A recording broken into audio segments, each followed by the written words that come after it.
Hi, this is Dr. Sabrena Davis, and I'd like to invite you to tune in to a very exciting new show, Unleashed and Unafraid, on the Christ Family Women's Apostolic Network, airing on Friday nights at 9:30 p.m. Central Standard Time, and then again on Monday nights at 6:30 p.m. Central Standard Time. Tune in to be unleashed and unafraid. Read the book and join the movement.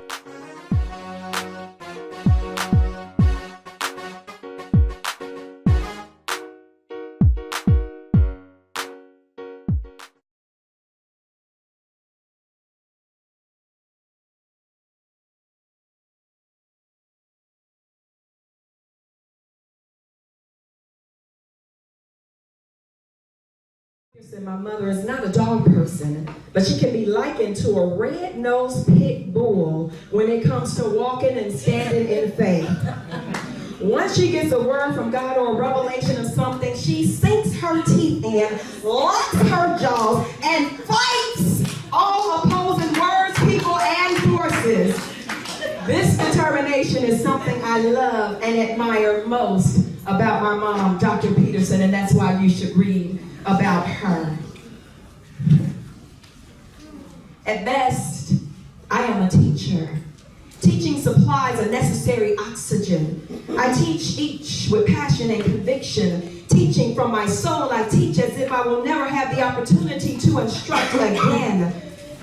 This I learned from my teachers, one whose daughter sits amongst us and one whose sister sits amongst us, Mrs. K. Jones, who is almost solely responsible for my acting career, what it has turned out to be. The first woman to put me on stage at the Gospel Fest, who went right before the late, great Sister Albertina Walker. Can you imagine? I was a kid.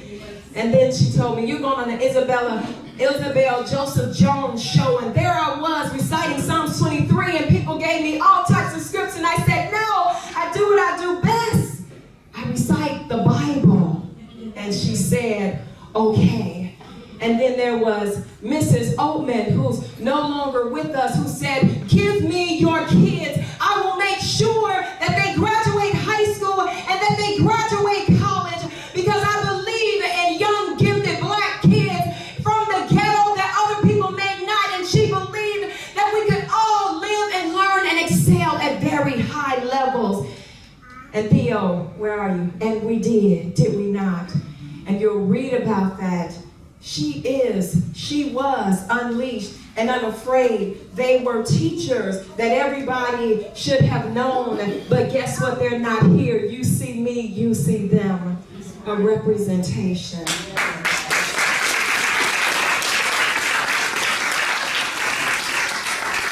I am convinced that not too many people know what real love is, which deeply saddens me. For those who do not know, love is not just an emotional feeling of fondness or irresistible affection. It is a commandment decreed by God. One prophetess that I know, she stood at a funeral and she spoke, and the words she spoke and the light that illuminated from her, I fell in love with immediately. Had never met her, didn't know who she was. My mom says, that's Prophetess Ruby Green. And she never, ever stopped loving. She always displayed the perfect example, and that's why she is the exemplar of love, and you need to read about her. One of the most difficult things to do in life is to forgive, especially when offenses are egregious to the nth degree. Deep wounds rest in the soul, the mind, and the heart because of the pain evoked by others, making it nearly impossible sometimes to forgive. And I would know my dad was taken from me, shut down like a rabbit in the street, and I wanted to hate, but I could not hate because I had a younger sister who looked up to me and said, you taught me not to hate, but to forgive, Selena.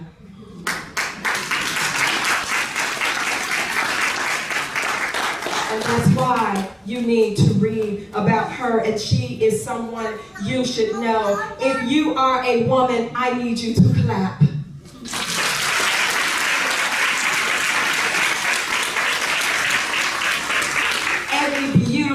women in this room, I want you to remember that every wise woman builded her house. Right, prophetess, you say it all the time. Dr. Karen could not be with us today. She is the president of Dominican University, but she knows how to build. Build does not only mean a house with your hands, but build your spiritual house, build your natural house, build the house of friendships, build the house of work, build the house of your mind and your soul. You will learn what it takes to build and what the building blocks are made of, and this is why you need to read about her. Seek first to understand, and then to be understood. That is a revelation that Stephen Covey has given to us. Seek first to understand. The Bible says, in all that getting, get an understanding. There are two people who always sought first to understand, and one said, what are you doing, young lady, working at midnight, taking the bus home from Amtrak? You are an educator.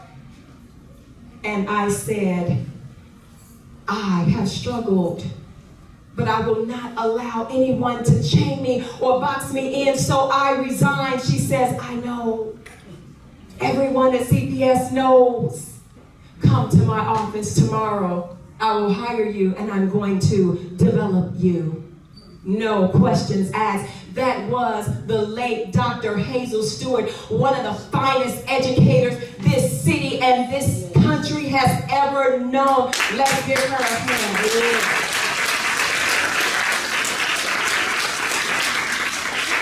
She indeed developed me and told me, you are going to be a leader in this city, at a time when I thought, I am merely only a teacher.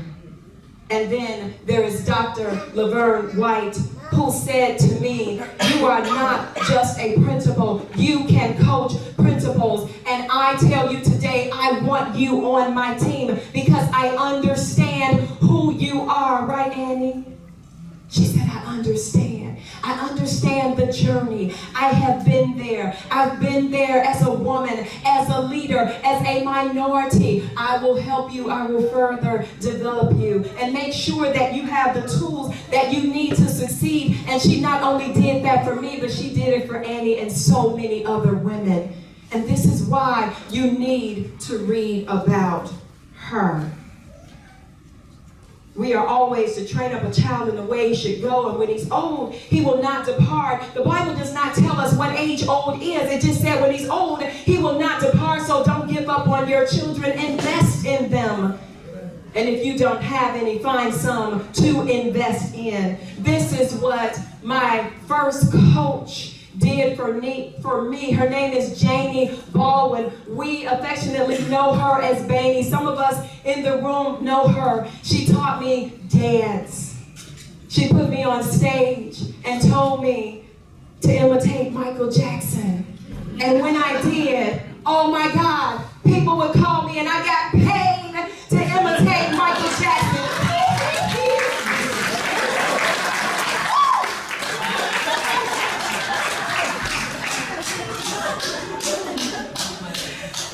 She invested in me. There's a poet in Chicago, and she wrote a poem years ago. It was titled, Will You Invest in Me? And every time I heard that poem, I feel chills running down my spine because there was only one face that I could see. It was Janie.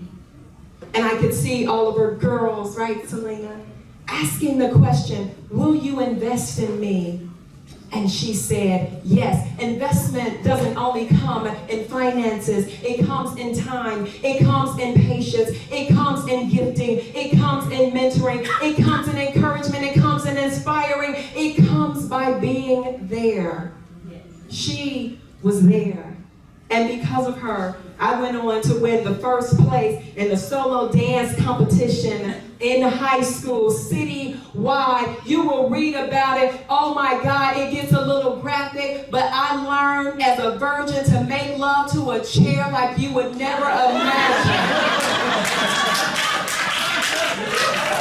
Apostle, that's That's the best way I can describe it. I have to respect my pastor. I saw the look on his face.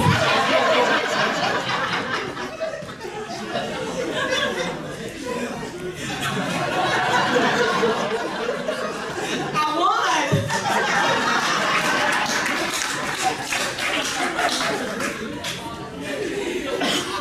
won. Each person must live their life as a model for others. Some of you know Denise Ferguson.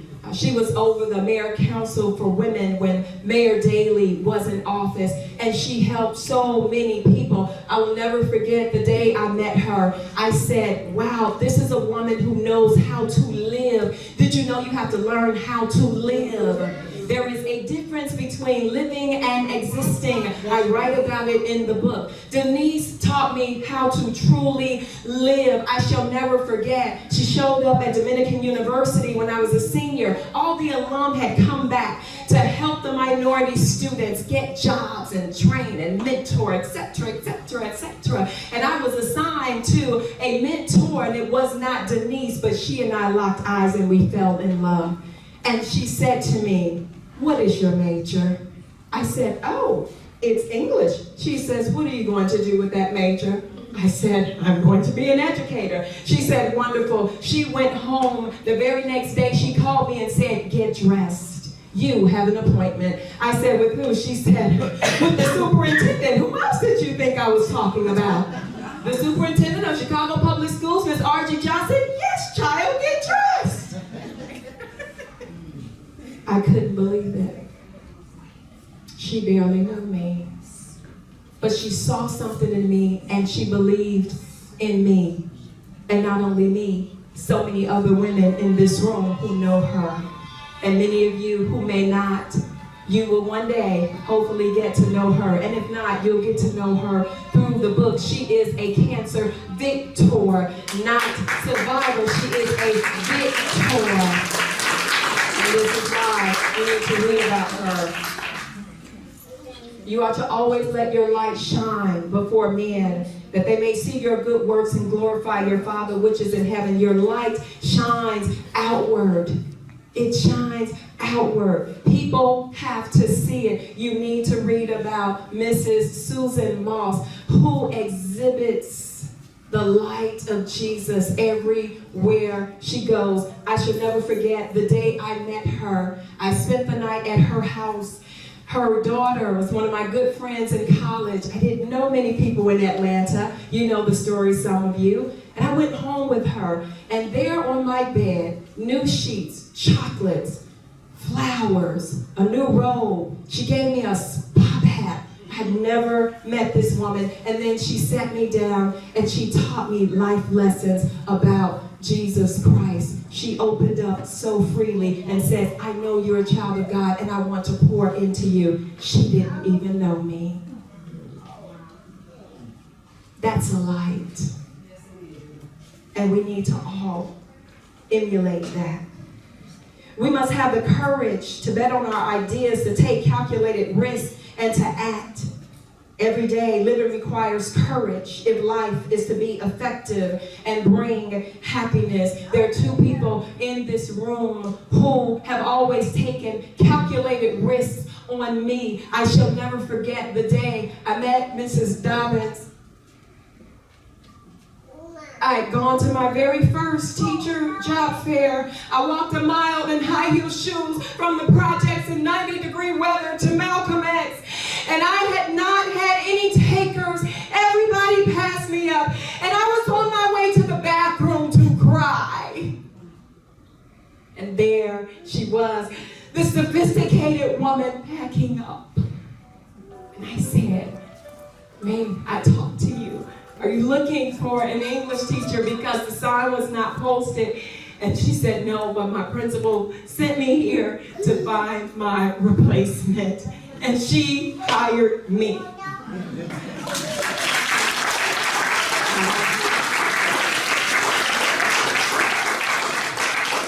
Thus began my professional teaching career with no regrets. I was mentored by the best educators in this city and in this nation. A calculated risk. I moved on, and I was so eager to meet my principal, but her foot was in a cast, and I couldn't meet her until she came back to the school, and there she stood, an Adonis, a female Adonis. She was so gorgeous. Oh my God. Smart, gorgeous. And she was my leader, the fearless Dr. Audrey Donaldson. And I would move on after my teaching career, and I would enter an EDD program to work on my doctorate. And as a part of my doctoral program with UIC, it required a principal internship. And I had just moved back from Atlanta, and I had just got married, and I wasn't familiar with the political landscape anymore in Chicago, not knowing where to go, and didn't know where I wanted to do my internship. And my coach sent me to 2 schools, Finger and Curie. And when I interviewed with the team led by Miss Geraldine Jones, I knew they had reservations. I knew they had questions. I was really, really nervous. After all, making the transition from being a teacher and a coordinator to a principal is a big jump. And there I was in the largest school in high school in Chicago. And she took a calculated risk on me. And you need to read about her. There were so many things I did not understand, and even ways that she was being attacked, and I wanted her to stand up and pound her fist like my good friend Annie does when somebody tries to bully someone, but she wouldn't. And I later came to learn that there were strategies that she was using, and she remained poised and dignified, and she sat there like any principal. She owned her data, and you dare not challenge her if you didn't want to be embarrassed. And I learned so much from Miss Jones. And even when an assistant principal position became available, she would not post it because she knew I would apply. I said, Miss Jones, why did you do that? She said, because you're ready for your own school. And if I post it, you're going to apply, and then you'll be upset if I don't give you the job. That's a wise woman. That was a calculated risk. Thank you so much, Miss Jones. Because of you, I now mentor principals. I want my principal that I mentor, one of them is here today, Miss Donna Henry. I just want you to stand up.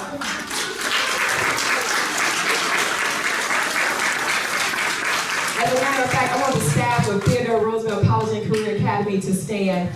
People have heard about you. They've heard about the hard work. They've heard about the territory that we own spiritually. These are beautiful women of God who I have the privilege of leading and mentoring, and they support me right back. And I love you so much, Dr. Carmen Roberts, Miss Catrice Hayes, Principal Donna Henry, and my sweetie pie, Miss Michelle Newsom. Thank you so much. We must speak life. Life gets hard. But no matter what happens, you have to speak life over your situation. You guys have heard my testimony, and many a time I became a little despondent and discouraged, but I had people in my life that spoke life over me, and one of those is Mama Portia Earls Davis. I call her Mama Davis.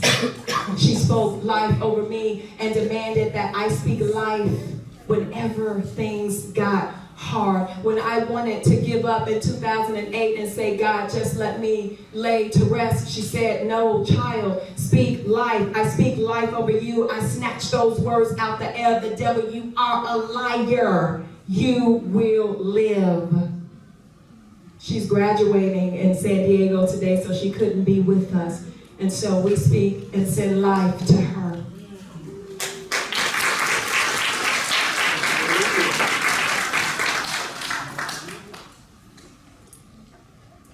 You will regret ever abusing, misusing, or ostracizing anyone she chooses to protect, especially if that person is innocent or disadvantaged. We are to protect the weak. We are to stand for those who cannot stand or choose not to stand until they choose to, and we are to use our voices. This is why you need to read about Princess Annie Badu, and I call her Princess because she is married to a real prince from Ghana, Pastor Solomon. Annie and I have worked together for years. I don't say partners in crime because we're not criminals. And you don't want to be a criminal around her. Trust me. But she protects. She's protected me. She has protected our staff in so many situations. And the greatest way that she has protected all of us is through prayer.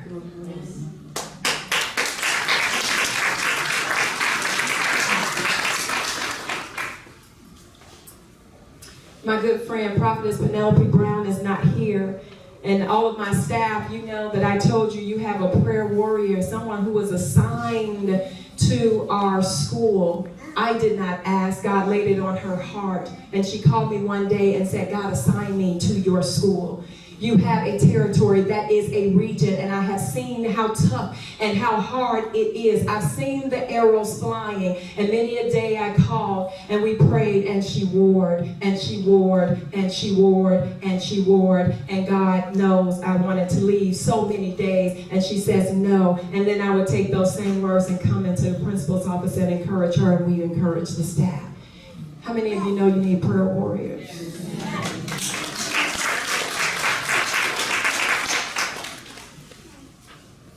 Sometimes you need to reinvent yourself.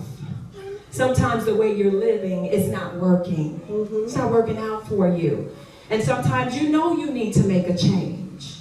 That's up to you and God to decide. I don't know what those changes are for you. I know what they were for me. But sometimes you need to take that next step.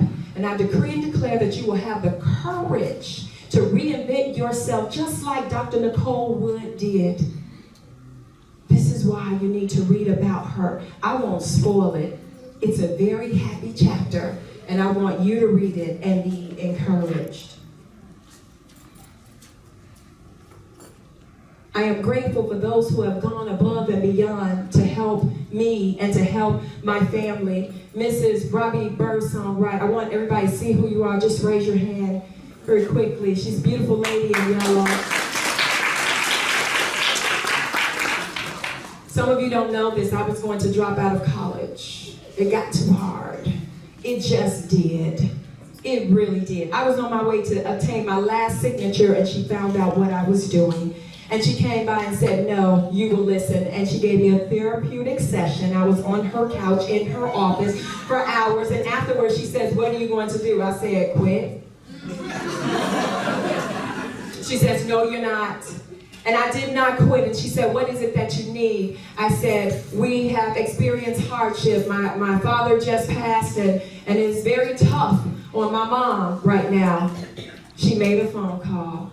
And I'd never seen that before. She made a phone call and then told me to call my mom, and she said, you're hired. I said, just like that? People don't help us. People rarely help us. What do you mean she's hired? She says she's hired.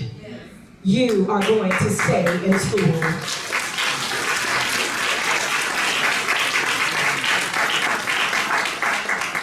And not only did she do that, she told me, you're going to write a Lincoln Laureate caliber essay. You're going to be the first African American to win this award in the history of this school, while only Caucasians have won the award. It is time that we raise our voices. And she forbade me to do any social activities, and I was angry with her. I could not come out of my college dorm room until I had written a Lincoln caliber essay.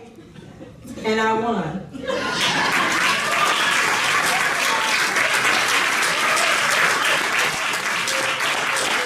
That honor is only given to 50 graduates in the state of Illinois annually. Only 50. Thank you, Ms. Wright, for going above and beyond. I say so much more, and this is why you need to read about her. Again, you know I love to dance. My sister-in-law dances through life. Dancing not only means move your body, but it means move your soul. It means keep going. It means reach high. higher. It means express yourself in whatever way you have to in order to survive and then to thrive. She has had 2 strokes. She is a cancer victor 3 times over. She is still dancing through life. Even when she had a shiny head, she would walk through the airport dancing and singing as if everything in her life was perfect. You need to read about her. You need to tell others about her. She dances and sings her way through life. Even when she sees me, she says, Sabrena.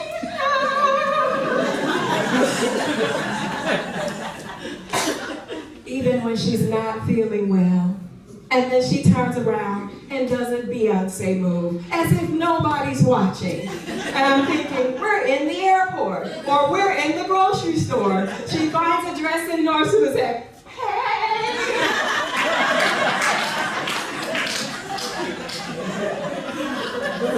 You need to read about her. How many of you dream? Raise your hand if you dream.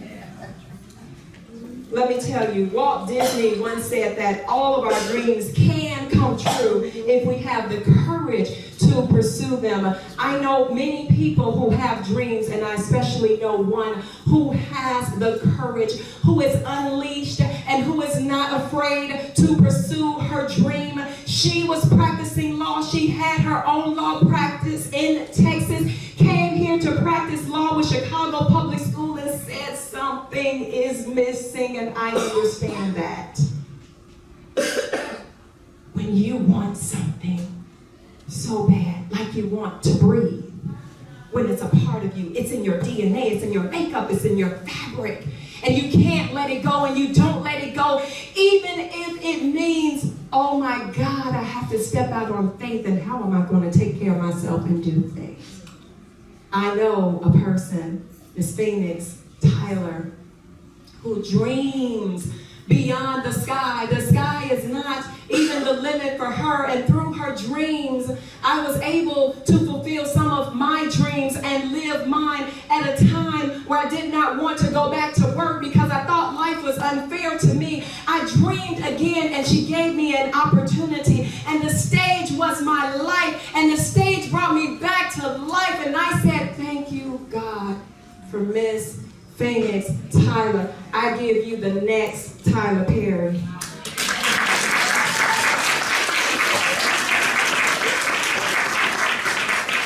You need to read about her.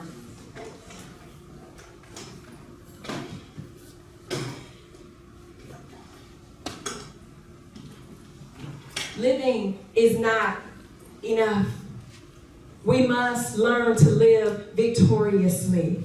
We must learn to take charge.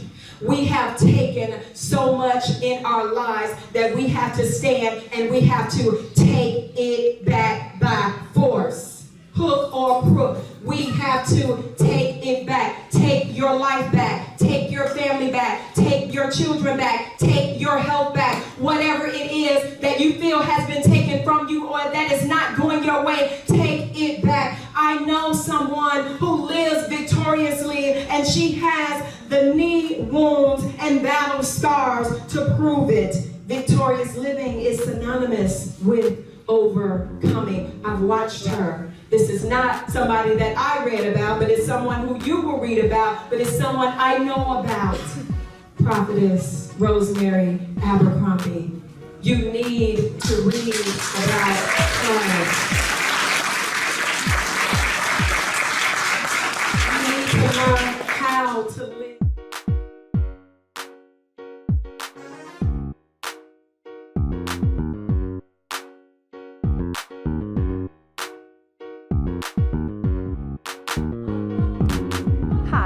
Dr. Sabrena Davis, and I'd like to invite you to tune in to a very exciting new show, Unleashed and Unafraid, on the Christ Family Women's Apostolic Network, airing on Friday nights at 9:30 p.m. Central Standard Time, and then again on Monday nights at 6:30 p.m. Central Standard Time. Tune in to be unleashed and unafraid. Read the book and join the movement.